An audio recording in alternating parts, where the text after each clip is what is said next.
आपका स्वागत।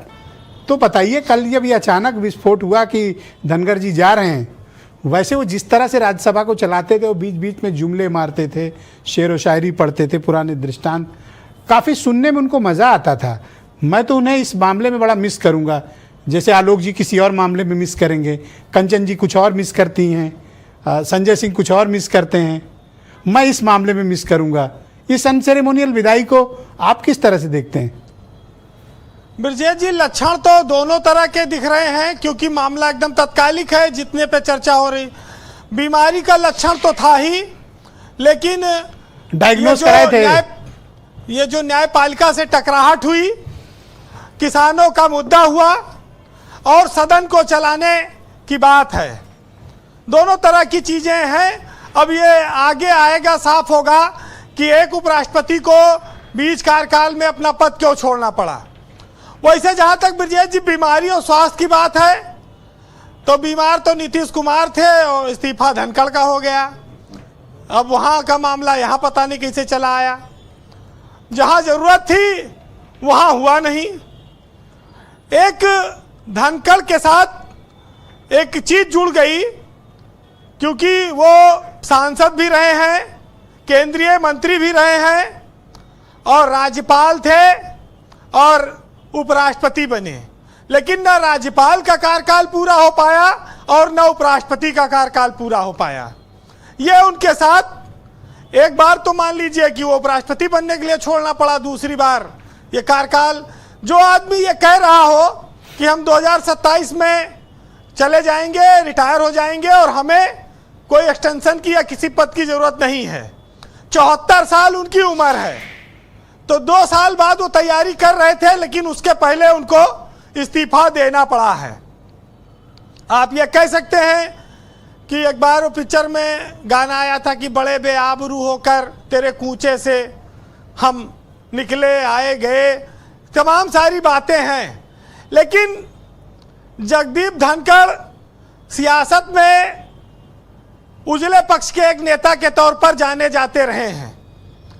बस वो सतपाल मलिक की तरह नहीं रहे, राज्यपाल तो वो भी रहे, लेकिन सतपाल मलिक थोड़ा विद्रोही स्वभाव के निकल आए।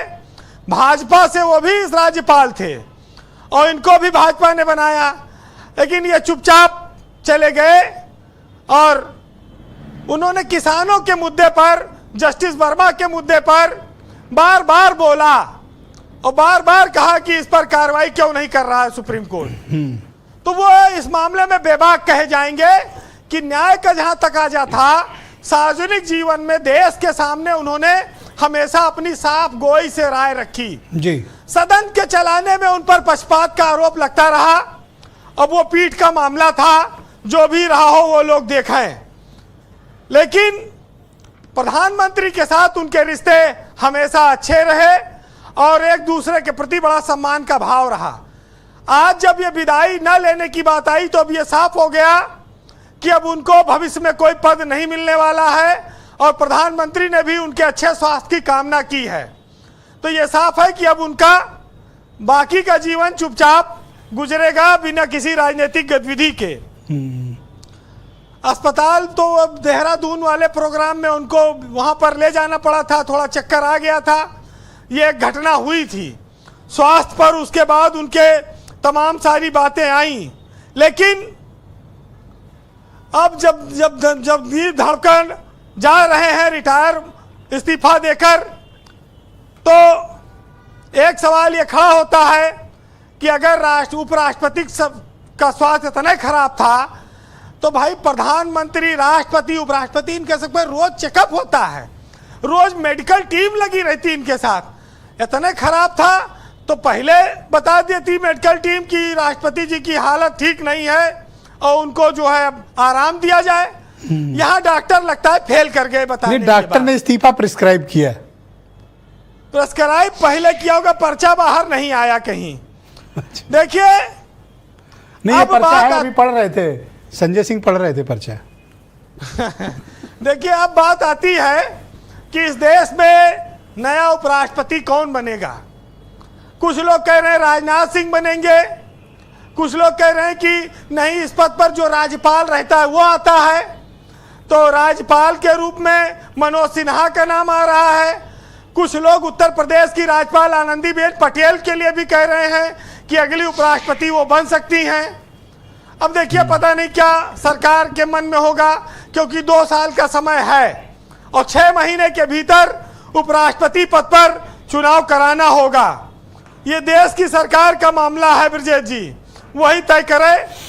हम लोग तो कंक्लूड करें जी।